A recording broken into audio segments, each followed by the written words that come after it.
Well, hey family, this is Darlene. Wanted to thank you for stopping by the Jury by BDK YouTube channel. I know you didn't come here for a sermon.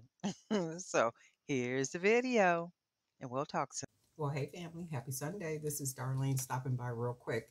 So, remember when I made the three pairs of earrings, and this was one of the pairs where I made them like I guess, a half hoop, and then I put the beads on the bottom.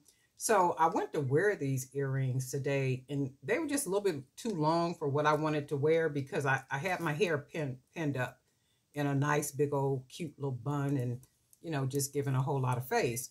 And I was like, okay, well, the earrings are just too long. They just wasn't giving me what I wanted. So I literally took these earrings and I bent them all up. And this is what I came out with.